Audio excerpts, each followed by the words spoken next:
الله أكبر الله أكبر الله أكبر الله أكبر أشهد أن لا إله إلا الله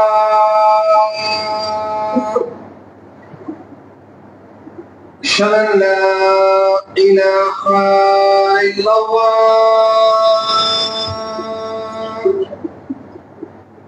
أشهد أن محمدا رسول الله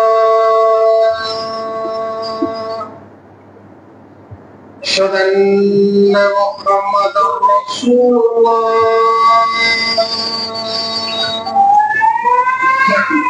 حي على الصلاة حي على الصلاة حي على الفلاح حي على الفلاح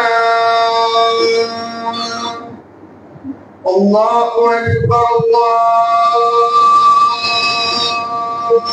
أكبر لا إله إلا الله.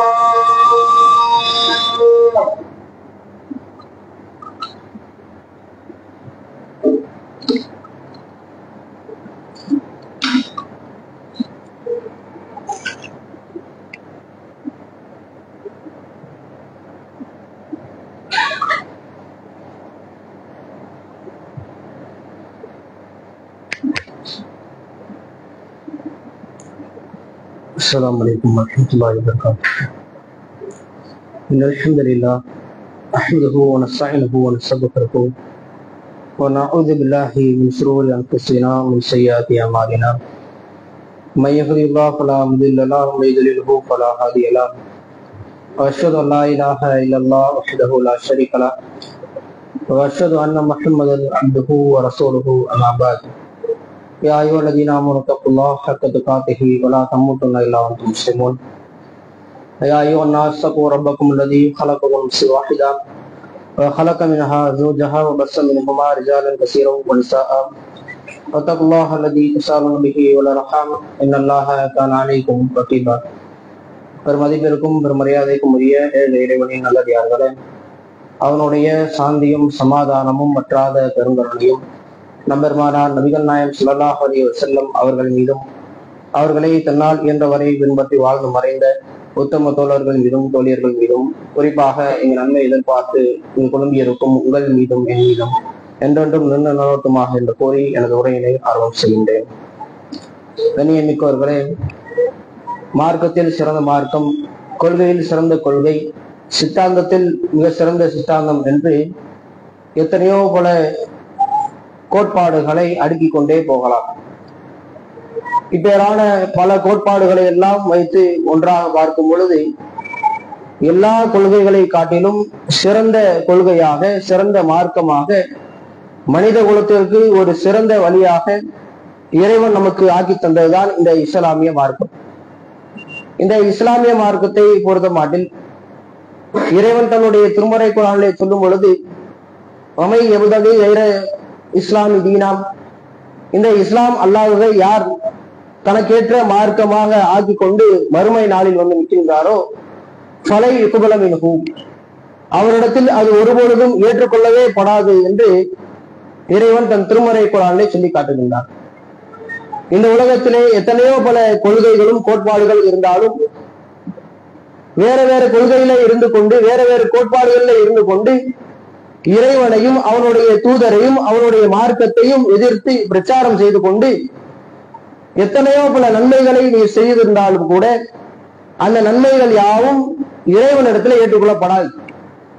ஏனென்றால் மனித குலத்திற்கென்று இறைவன் ஒரு மார்க்கத்தை விதியாக்கியிருக்கும் பொழுது அந்த விதியாக்கப்பட்ட மார்க்கத்தை தாண்டி ஒருவன் வேறு ஒரு மார்க்கத்தில் வேறு ஒரு கொள்கையில இருந்து கொண்டு எத்தனை பல நன்மைகளை செய்தாலும் அவனிடமிருந்து அது ஏற்றுக்கொள்ள தகாது என்று இறைவன் தன் திருமறையிலே தெல்ல தெளிவாக சொல்லிவிட்டார். அந்த மார்க்கத்திற்குள்ளாக இருந்து கொண்டு ஒருவன் தன்னை இஸ்லாமியன் என்று மட்டும் அறிமுகப்படுத்தி அவனால் மார்க்க பிரச்சாரத்தை எடுத்து சொல்ல முடியாது. இஸ்லாமியன் என்று மட்டும் அறிமுகப்படுத்தி எத்தனை பல நன்மைகளை செய்திருந்தாலும் அவனிடத்திலே ஒரே ஒரு அமல் இல்லை என்றால் நாளை மறுமையிலே அவன் கை செய்தப்பட்டவனாக, அந்த மறுமை நாளை அடைவதற்கு முன்பாக மன்னரை வாழ்க்கையிலே முதற்கொண்டு இறைவனால் துன்புறுத்தப்பட்டு பல வேதனைகளுக்கு மன்னரை வாழ்க்கையின் பொழுதே அதிகமான துன்பங்களுக்கு ஆளாக்கப்படுவான். ஏன்? அந்த அமல் எப்பேற்பட்ட அமல்? அது இல்லை என்றால் இந்த உலகத்திலே அவனால் ஜெயிக்கவே முடியாதா? நாளை மறுமையிலையும் அவனால் ஜெயிக்கவே முடியாதா என்றால் எந்த ஒரு நன்மையை செய்திருந்தாலும் இந்த தொழுகை என்ற முக்கியமான ஒரு அம்சம் இஸ்லாத்தினுடைய மிகப்பெரிய தூண்களில் ஒன்றாக இருக்கக்கூடிய இந்த தூண் இல்லாவிட்டால் நாளை மறுமையிலே அவன் எவ்வளவு பெரிய உயிர் தியாகியாக இருந்தாலும் தொழக்கூடியவனாக இல்லை என்ற ஒரு காரணத்திற்காக வேண்டி இறைவன் நாளை மறுமையிலே அவனுடைய நிலையை கை சேதப்பட்டவர்களுடைய நிலையாக ஆக்குவான். எனதான் இறைவன் தன் திருமறை குர்ஆனிலே ஒரு விஷயத்தை சொல்லும் பொழுது சில விஷயங்களை மட்டும் அதனுடைய முக்கியத்துவத்தை உணர்த்தும் வண்ணமாக திரும்ப திரும்ப பல இடங்கள்ல சொல்லுவான். அப்படி மிக அதிகமாக ஒரு விஷயத்தை முக்கியத்துவப்படுத்தி அதை திரும்ப திரும்ப சொன்ன ஒரு அமல் என்னவென்றால் இந்த தொழுகை தான். எத்தனையோ பல இடங்கள்ல நம்ம திருமறை குர்ஆன் வசனங்கள்ல படிச்சிருப்போம். வகீமுஸ் ஸலாத் வாத்து ஸகாத் இந்த இரண்டு வார்த்தைகளை திருமறை குர்ஆனிலே பல முறை நம்ம படிச்சிருக்கலாம். தொழுகையை நீங்கள் நிலைநாட்டுங்கள், நீங்கள் ஜக்காத்தை அதிகமாக வழங்குங்கள் என்று இறைவன் தன் திருமறை குர்ஆனிலே வரிசையாக இந்த இரண்டு அமலைத்தான் மீண்டும் மீண்டும் சொல்லுவான். அதிலே ஒரு இடமாக வகீமுஸ் ஸலாத் வாத்து ஸகாத், தொழுகையை நீங்கள் நிலைநிறுத்துங்கள், ஜகாத்தையும் நீங்கள் கொடுங்கள், வாத்தியர் ரசூல், இந்த தூதருக்கு அவர் என்ன சொல்கின்றாரோ அதுக்கெல்லாம் நீங்கள் கட்டு போட்டு போங்க, லஅல்லக்கும் துர்ஹமூன், நாளை மறுமையிலே நீங்கள் இறைவன் பால் வந்து நிற்கும் பொழுது இறைவன் உங்களுக்கு அருள் செய்யக்கூடும். அப்ப இறைவனுடைய அருளை பெற வேண்டும் என்றால் இந்த மூன்று அம்சங்கள் மிக முக்கியமானது. கண்டிப்பாக எந்த ஒரு இஸ்லாமியனாக இருந்தாலும் அவனுடைய வாழ்நாளிலே எல்லா அமல்களுக்கும் சலுகை இருப்பது போல இந்த தொழுகைக்கு மட்டும் சலுகை கிடையவே கிடையாது. எவன் ஒருவன் தன்னை இஸ்லாமியன் என்று அறிவித்து விட்டானோ, தன்னை முஸ்லிம் என்று இந்த ஓரிரை கொள்கையை தன்னுடைய உள்ளத்தில் புகுத்தி விட்டானோ, அவன் கண்டிப்பாக தன்னுடைய வாழ்க்கை முழுவதும் தொழுகையில் தான் கழிக்க வேண்டும். மற்ற எந்த அமல்கள் இல்லாவிட்டாலும் இந்த தொழுகை இல்லாவிட்டால் நாளை மறுமையிலே அவனால் வெற்றி பெறவே முடியாது என்று இறைவன் தன் திருமறை குர்ஆனிலே சொல்லி காட்டுகிறார். அந்த அளவிற்கு தன்னுடைய தொழுகையை இறைவன் எந்த அளவிற்கு அவன் இந்த மார்க்கத்திலே மிக முக்கியமானதாக சொல்றார் தெரியுமா? புனியல் இஸ்லாமு அலா ஹம்சின், இந்த இஸ்லாமிய மார்க்கம் 5 தூண்களால் கட்டமைக்கப்பட்டிருக்குது. அதுல முதலாக நீங்கள் சொல்ல வேண்டியது லா இலாஹ இல்லல்லாஹ் முஹம்மது ரசூலுல்லாஹ் என்று இந்த ஓரிரை கலிமாவை நீ நாவால உன்னுடைய உளமாற நீ சொல்லிவிட்டாய் என்றால் அதற்கு பிறகு நீ கண்டிப்பாக செய்ய வேண்டியது இகாமுஸ் ஸலாத், தொழுகையை நிலைநிறுத்துவது. இந்த மார்க்கத்திற்குள்ளே உன்னை முஸ்லீம் என்று நீ அறிவித்து உள்ளே நுழைந்து விட்டால், லா இலாஹ இல்லல்லாஹ் முஹம்மது ரசூலுல்லாஹ் என்ற இந்த ஓரிரை கலிமாவை உன்னுடைய உளமாற நீ கூறிவிட்டாய், பிறகு நீ செய்ய வேண்டியது இந்த காரியத்தை தான் நீ அதிகமாக உன்னுடைய வாழ்க்கையிலே முக்கியமாக நீ செய்ய வேண்டிய காரியம். எல்லா நிலைகளிலுமே இந்த தொழுகையை விடுவதற்கு மட்டும் இறைவன் எந்த கட்டத்திலையும் நமக்கு சலுகை தரல. உள்ளூர்ல இருக்கியா கண்டிப்பாக தொழ வேண்டும், நோய்வாய்ப்பட்டு இருக்கியா கண்டிப்பாக தொழ வேண்டும், வெளியூருக்கு போயிட்டியா பயணத்துல இருக்கியா கண்டிப்பாக தொழணும், போர்க்களத்துல இருக்கேன் தக்பீர் கட்ட நேரத்துல தலையை சீவிடுவான், அப்படி இருந்தாலும் நீ தொழுகத்தான் செய்யணும். அந்த நேரத்திலே தொழுகையுடைய நேரம் வந்தாலும் வேற யாராவது அந்த இடத்துல நிக்க வச்சுட்டு நீ தொழுக போயிரு என்றுதான் இறை தூதர் ஸல்லல்லாஹு அலைஹி வஸல்லம் அவர்கள் நமக்கு கற்று தந்திருக்காங்க.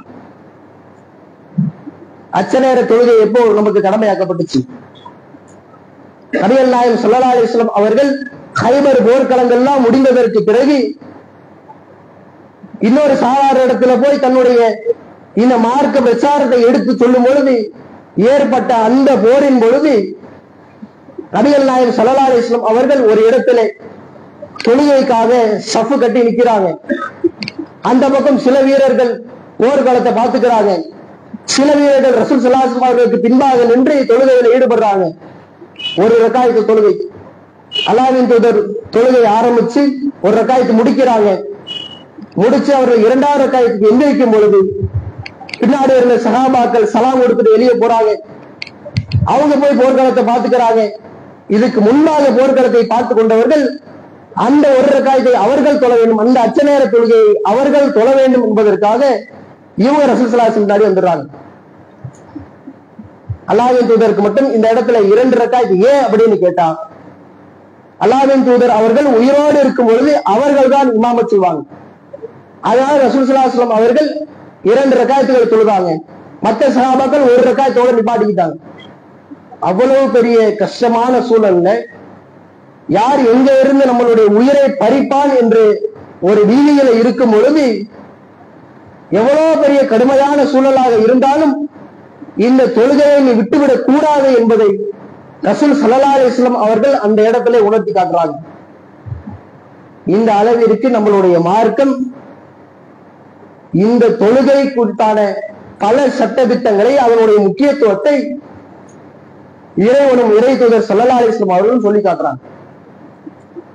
அல்லாஹ்வின் தூதர் அவர்கள் சொல்லும் பொழுது இன்ன பைன ரஜுலி வ பைன ஷிர்கி வல் குஃப்ரி, முஸ்லிமான ஒரு மனிதனுக்கும் காஃபிராக இருக்கக்கூடியவனுக்கும் இன்னும் ஷிர்க் வைக்கிறான்ல, இறைவனே நம்பிக்கிடுவான், அல்லாஹ்வும் ஒரு இறைவன் தான், அதே போன்ற மற்ற இறைவன்களுக்கும் மற்றவர்களும் கடவுள் தான் என்று நம்பிக்கொண்டிருக்கிறானே, அல்லாஹ்விற்கு இணை கற்பிக்கின்றானே, அவனுக்கும் ஒரு முஸ்லிமான ஒரு மனிதனுக்கும் உள்ள வித்தியாசம் தர்க்க ஸலாத், தொழுகையை விட்டு விடுவதுதான்.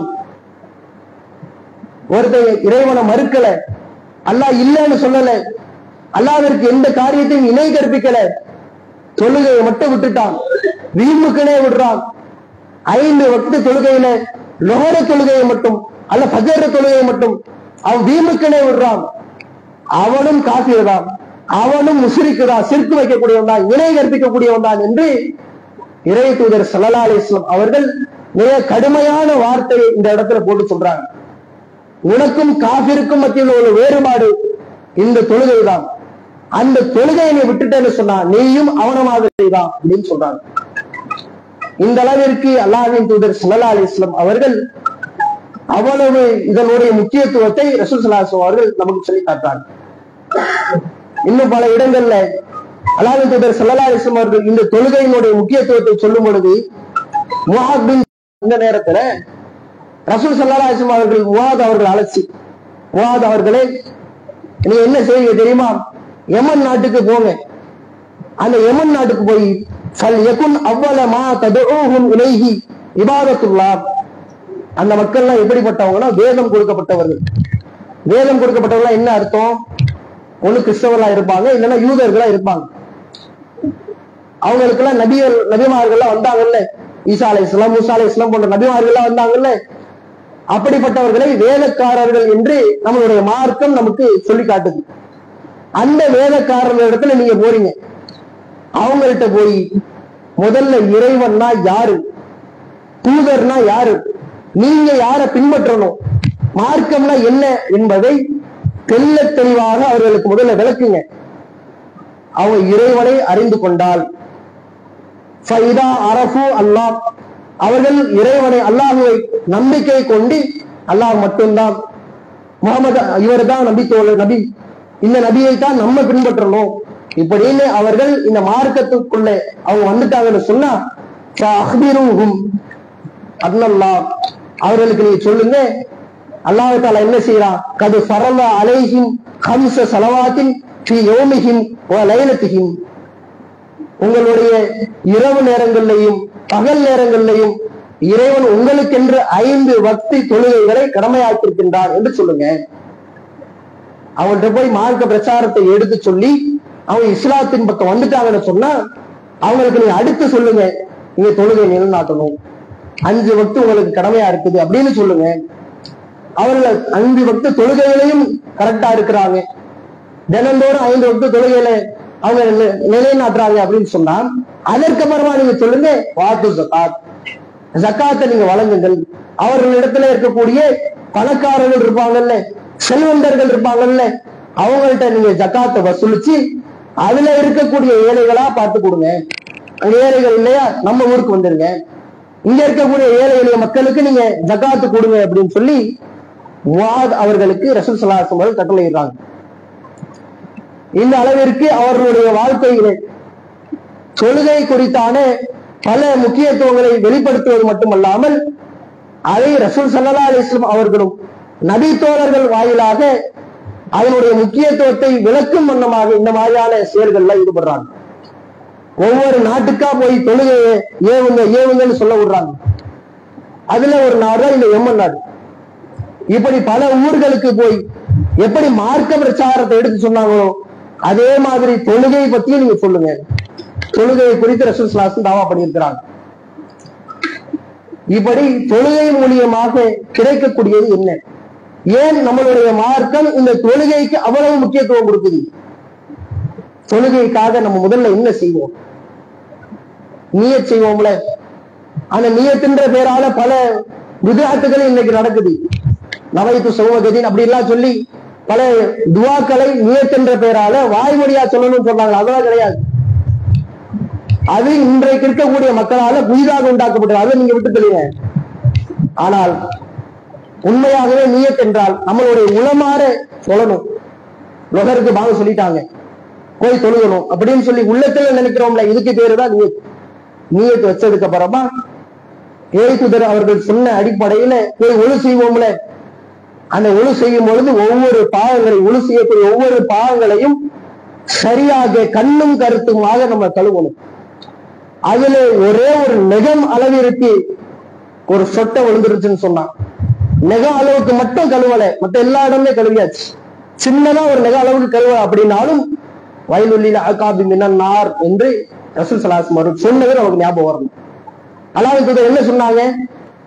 ரசூல் ஸல்லல்லாஹு அலைஹி வஸல்லம் அவர்கள் தொழுகைக்காக பாங்க சொல்லப்பட்டு ஆஜரா இருக்கும் பொழுது ஒரு மனிதர் வேகமா வந்து ஒளி செஞ்சுட்டு வந்து நிக்கிறாரு. ரசூலுல்லாஹ் அவருடைய கால்களை பார்க்கிறாங்க. கால்ல இந்த நெக அளவுக்கு மட்டும் கழுவாம இருந்துச்சு, அங்க மட்டும் தண்ணி படல. அப்போ ரசூல் ஸல்லல்லாஹு அலைஹி வஸல்லம் சொல்றாங்க வயலுள்ளில அகாபி மினன் நார், இந்த தண்ணீர் படாத உன்னுடைய இந்த பாவத்தை நரகம் தீண்டட்டும் அப்படின்னு சொல்றாங்க. அவ்வளவு கோபப்படுறாங்க ரசூலுல்லாஹ். ஒழு செய்யும் பொழுது கண்ணும் கருத்துமா செய், பரிபூர்ணமா செய். பரிபூர்ணமா செஞ்சதுக்கு அப்புறமா அந்த ஒழு செஞ்சதை கேட்ட ஒரு துவாவையும் ரசூல் ஸல்லல்லாஹு அலைஹி வஸல்லம் கற்றுக் கொடுத்திருக்காங்க. அஷ்ஹது அல்லா இலாஹ இல்லல்லாஹ் வ அஷ்ஹது அன்ன முஹம்மதன் அப்துஹு வ ரசூலுஹு என்று இந்த துவாவை யார் ஓதுகின்றாரோ, ஒழு செஞ்சதுக்கு அப்புறமா அதில் கேட்ட துவாவை யார் ஓதுகின்றாரோ, நாளைக்கு மறுமையில இறைவன் 8 வாசல்களை சுவனத்துக்கு என்றே அமைச்சிருக்கிறான். ஒவ்வொருக்கும் ஒவ்வொரு வாசலுக்கும் ஒவ்வொரு பேர் வச்சிருக்கிறான்ல. தர்மம் செஞ்சவங்களுக்கு சதக்கா என்ற அந்த வாசல் வழியா போவாங்க. நோம்பு வச்சவங்களுக்கு ரையான் என்ற இந்த வாசல் வழியா போவாங்க. ஜிஹாது செஞ்சவங்களுக்கு, இறைவனுடைய பாதையிலே தன்னுடைய உயிரை நீத்தவர்களுக்கு ஜிஹாத் என்ற வாசல் வழியா போவாங்க. தொழுகையாளிகளுக்கு தொழுகை என்ற வாசல் வழியா போவாங்க. இப்படின்னு பல வாசல்களை, 8 வாசல்களை அந்த தொழுகைக்காக, அந்த சோனத்திற்காக அல்லாஹ் தஆலா அமைச்சிருக்கிறாங்களே. இதுல யார் யார் அந்தந்த நன்மைகளை செய்தார்களோ அவர்களால மட்டும்தான் போக முடியும். நோம்பு வச்சவன் ரையான் என்ற அந்த வாசல் வழியா மட்டும்தான் போக முடியும். தர்மம் கொடுத்தவர் சதக்கா என்ற அந்த வாசல் வழியா மட்டும்தான் போக முடியும். ஆனால் உழு செய்து விட்டு யார் இந்த துவாவை ஓதுகின்றாரோ அவருக்காக இறைவன் மொத்த 8 வாசல்களையும் பிறந்து விடுறான். 8 வாசல்ல எந்த வாசல் வழியானாலும் நீ போ. ஏன்? அவர் ஒளி செஞ்சிருக்கிறார். ஒளி செஞ்சதுக்கு அப்புறமா இந்த துவாவை அவர் ஓதி இருக்கிறாரு. ரெண்டுமே எதுக்காக செஞ்சது? தொழுகைக்காக பண்ண. அதனால உனக்கு குடிக்கக்கூடிய கண்ணியம் என்பது இந்த மறுமையில இப்படி இருக்கும் என்று ரசூல் ஸல்லல்லாஹு அலைஹி வஸல்லம் அவர்கள் நமக்கு எடுத்து சொல்றாங்க. அதே போல இறை தூதர் ஸல்லல்லாஹு அலைஹி வஸல்லம் அவர்களுக்கு மற்ற நபிமார்களை எல்லாம் காட்டிலும் இறைவன் ஒரு சிறப்பு ஒண்ணு வைத்திருக்கின்றார். என்ன சிறப்பு? நாளைக்கு மறுமையிலே கௌசர் என்ற ஒரு தடாகம், அந்த தடாகத்து நீரை வந்து அல்லாஹ்வின் தூதர் ஸல்லல்லாஹு அலைஹி வஸல்லம் அவர்களுக்கு மட்டும் பிரத்யேகமாக இறைவன் கொடுத்த ஒரு அன்பளிப்பு, ஒரு பரிசு. அந்த பரிசு யார் கொடுத்தது? ரசூல் ஸல்லல்லாஹு அலைஹி வஸல்லம் அவர்கள் அவர்களுடைய சமூகத்திற்கு மட்டும் கொடுப்பாங்க. அந்த கௌஸ் என்ற தடாகத்திலிருந்து அதுல உள்ள தண்ணீரை அங்க இருக்கக்கூடிய அவர்களுடைய சமூகத்திற்கு மட்டும் கொடுப்பாங்க. மூசா நபியினுடைய சமூகம் வந்திருக்கும், பனு இஸ்ராயல் வந்திருப்பாங்க, ஆதமுடைய மகன்கள் வந்திருப்பாங்க, மற்றவங்க வந்திருக்கலாம், ஈசா அலைஹிஸ்ஸலாம் அவருடைய சமூகம் வந்திருக்கலாம், சுவைப் அலைஹிஸ்ஸலாம் அவருடைய சமூகம் வந்திருக்கலாம். எல்லா சமூகத்தார்கள் இருந்தாலும் இவங்க யாருக்குமே அந்த கௌசர் தடாகத்தை கை வைப்பதற்கு அனுமதி இல்லை. அல்லாஹ்வின் தூதருக்கு மட்டும் இந்த அனுமதி.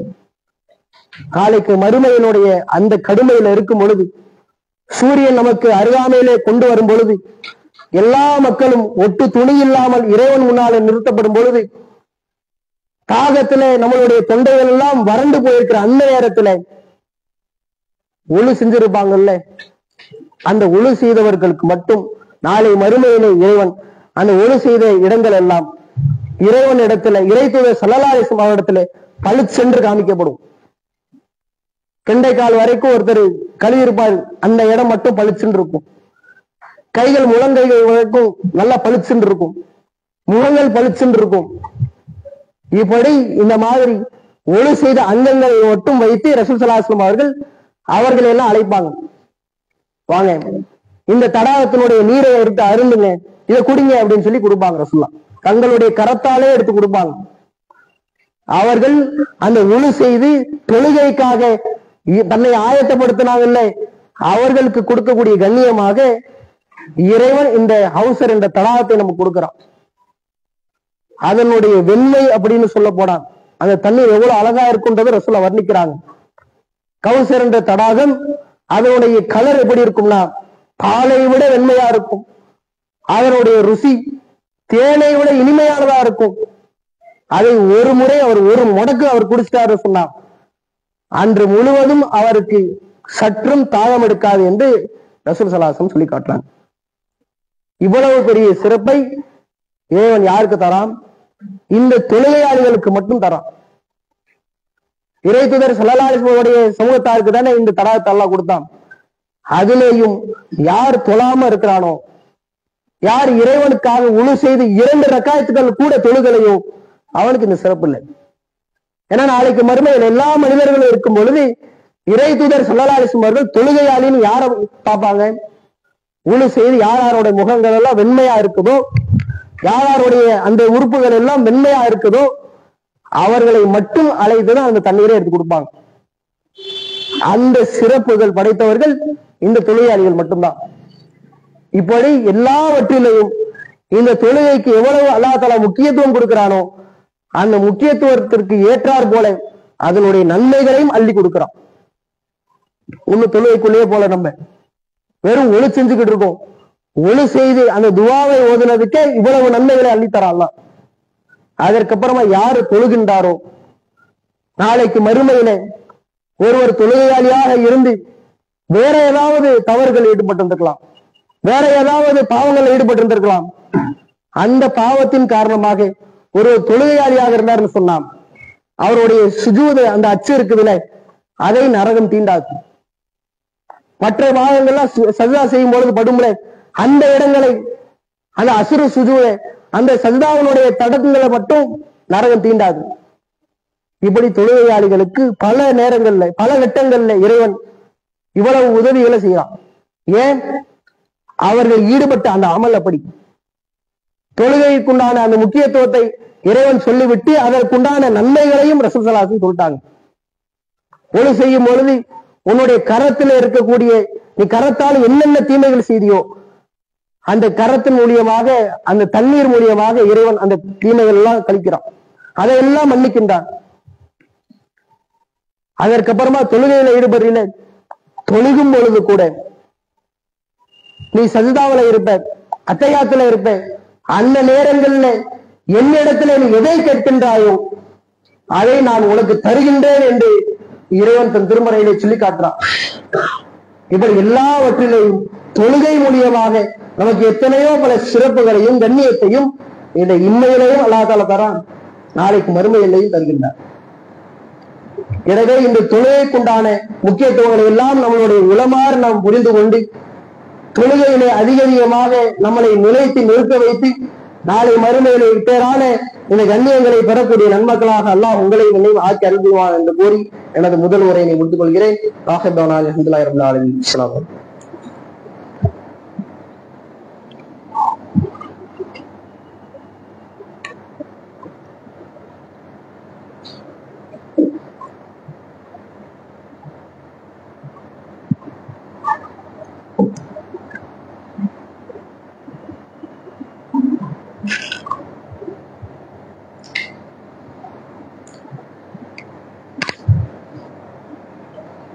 அஸ்ஸலாமு அலைக்கும். எப்படி இறைவன் தன்னுடைய திருமறை குர்ஆனிலேயும் இந்த இறைதூதர் ஸல்லல்லாஹு அலைஹி வஸல்லம் அவர்கள் மூலியமாகவும் தொழுகை குறித்தான பல முக்கியத்துவங்களை சுட்டிக்காட்டினாரோ அதே போன்று அந்த தொழுகையினுடைய இன்னொரு அம்சத்தையும் நமக்கு தன்னுடைய திருமறையிலே அவன் சொல்லி காட்டுகின்றார். வஸ்தஈனு பிஸ்ஸப்ரி வஸ்ஸலாத். உங்களுக்கு எத்தனையோ பல சோதனைகள் இறைவன் புறத்திலிருந்து வரும் பொழுது நீங்கள் பொறுமையாக இருந்து இன்னும் தொழுகையின் மூலியமாக அதிகமாக இறைவனிடத்துல நீங்க உதவி தேடுங்க. சோதனையும் பொழுது பொறுமையை கொண்டும் இந்த தொழுகையை கொண்டும் நீங்கள் அதிகமாக அல்லாஹ்விடத்துல உதவி தேடுங்க. இதற்கு ஏற்றார் போல எத்தனையோ பல நபி தோழர்களும் நபிமார்களும் இருந்திருக்கிறாங்க. அதிலே குறிப்பிட்டு சொல்ல போனால் எல்லா கட்டங்களிலேயும் நான் தொழுகையிலே நிலைத்து இருப்பேன் அப்படின்றதே எத்தனையோ பல நபி தோழர்கள் தங்களுடைய வாழ்க்கையில அவங்க வெளிப்படுத்தி காமிச்சிருக்கிறாங்க. அதுல இறைதூதர் ஸல்லல்லாஹு அலைஹி வஸல்லம் அவர்கள் சில படை வீரர்களை மார்க்க பிரச்சாரத்தை செய்வதற்காக இந்த தாவா பணியை செய்வதற்காக அனுப்பி வைக்கிறாங்க. அதுல 10 பேர் கொண்ட அந்த குழுவை ஒரு காஃபிர் கூட்டம் பிடித்து அவர்களை அனைவரையுமே கொலை செய்து விட்டு கடைசியா 3 பேர் மிஞ்சுறாங்க. அதுல அந்த 3 பேர்த்துல ஒருத்தரை கொலை செஞ்சிடறாங்க. 2 நபித்தோழர் மட்டும் இருக்கிறாங்க. அதுல ஒரு நபித்தோழரை சண்டையில வித்துடுறாங்க. இன்னொரு நபித்தோழரை என்ன செய்யறாங்க, கடைசியா ஹுபைப் என்று சொல்லக்கூடிய ஒரு நபித்தோழர் மட்டும் மிஞ்சுறாரு. அந்த நபித்தோழரையும் பனு ஹாரிஸ் என்று சொல்லக்கூடிய குலத்தினர்கள், ஹுபைப் என்ற இந்த மனிதர் ஏற்கனவே ஒரு போர் காலகட்டத்துல எங்களுடைய தலைவர் இந்த பனு ஹாரிஸ் என்று சொல்லக்கூடிய இந்த கூட்டத்தினுடைய தலைவரை இவர் கண்டமா வெட்டி கொண்டிருக்கிறாரு. அதனால அதை பழி வைக்கும் வண்ணமாக ஹுபைபை நாங்க அழைச்சிட்டு போறோம் அப்படின்னு சொல்லி அழைச்சிட்டு போயிடுறாங்க. இவங்க ஹுபைப் அவர்களை வாங்கின அந்த காலகட்டம் எப்படி இருக்குது, புனித மாதமாக இருக்கு. புனித மாதத்தை பொறுத்தளவிற்கு அந்த காலகட்டத்துல எந்த ஒரு பழியும் தீர்க்கப்படாது, எந்த ஒரு போர்க்களத்திலையும் அவர்கள் ஈடுபடக்கூடாது. அப்படி இருக்கும் பொழுது இவங்க என்ன செய்யறாங்க, ஹுபைப் அவர்களை சிறைபிடிச்சு வைப்போம், புனித காலகட்டம்லாம் முடியட்டும், இந்த 1 மாசம் முடியட்டும், அதற்கப்புறமா அவரை கொலை செஞ்சுக்கலாம் அப்படின்னு சொல்லி இவரை சிறைபிடிச்சு வைக்கிறாங்க. சிறைபிடித்து வைத்து 1 மாத காலம் முடியுது. 1 மாத காலம் முடிஞ்சிருச்சு, இப்பயாவது இவரை கூட்டு போய் கொலை செய்வோம் அப்படின்னு சொல்லி கூட்டு போறாங்க. கூட்டு போனா அந்த புனித எல்லைக்குள்ள இருக்கிறாங்க. எல்லையில இருந்து வெளியே போவோம் அப்படின்னு சொல்லி எல்லையில இருந்து வெளியே போறாங்க. எல்லையில இருந்து வெளியே போனதற்கு அப்புறமா ஹுபைப் அவர்களை கொலை செய்வதற்காக நிப்பாட்டி வச்சிருக்கிறாங்க. அதுல இப்னு ஹாரிஸ் என்று சொல்லக்கூடியவன் ஹுபைப் அவர்களை கொலை செய்வதற்காக நெருங்கும் பொழுது அப்போ ஹுபைப் அவர்கள் கேட்கிறாங்க, தருணி ரகாத்தைனி, நான் 2 ரக்காயத்துகள் தொழுவதற்காக எனக்கு கொஞ்சம் அனுமதி தாங்க, பெர்மிஷன் தாங்கன்னு கேட்கிறாங்க.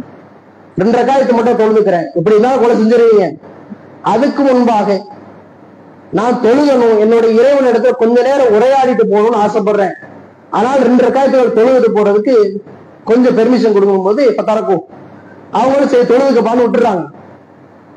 இவர்களும் 2 ரக்காயத்துகளை ரொம்ப நீட்டிராம எவ்வளவுக்கு எவ்வளவு சுருக்க முடியுமோ அவ்வளவுக்கு அவ்வளவு சுருக்கி சின்ன சின்ன சூறாவை ஓதி அவங்க டக்குனு தொழுகை முடிக்கிறாங்க.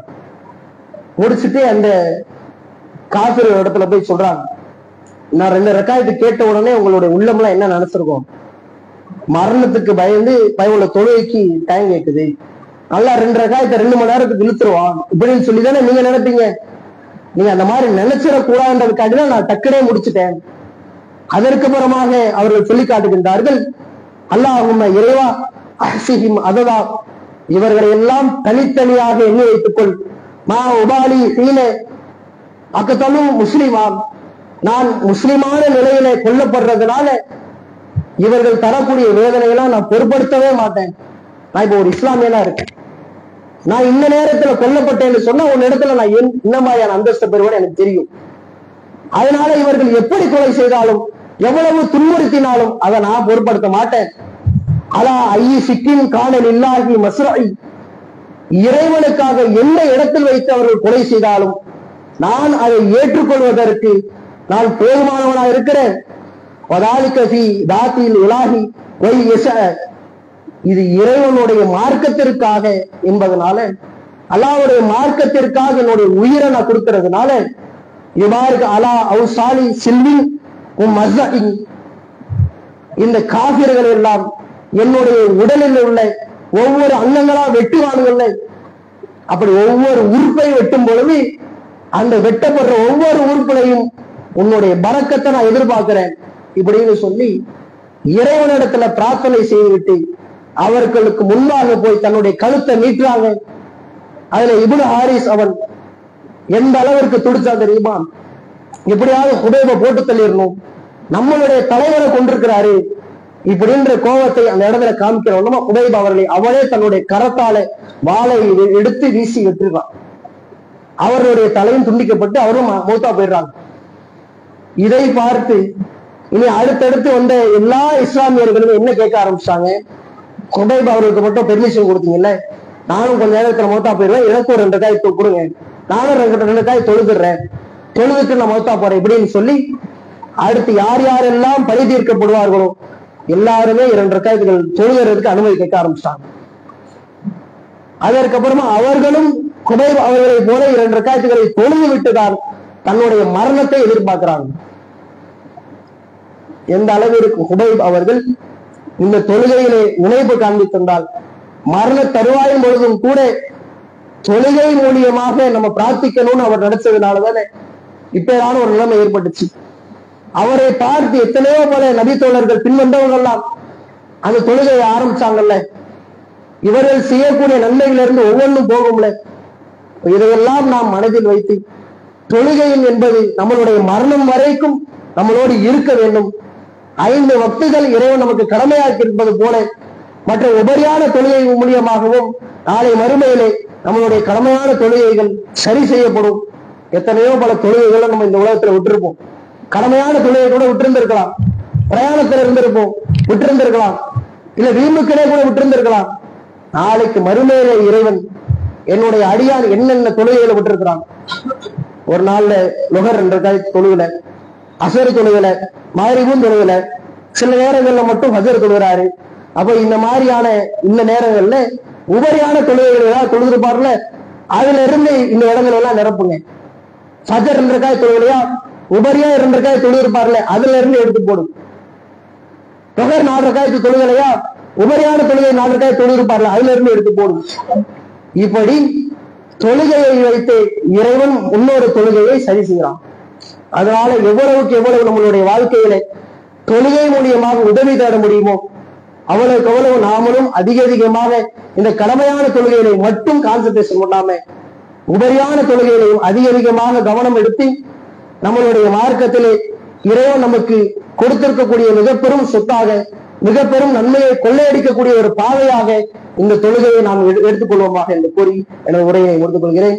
அஸ்ஸலாமு அலைக்கும் வரஹ்மத்துல்லாஹி வபரகாத்துஹு.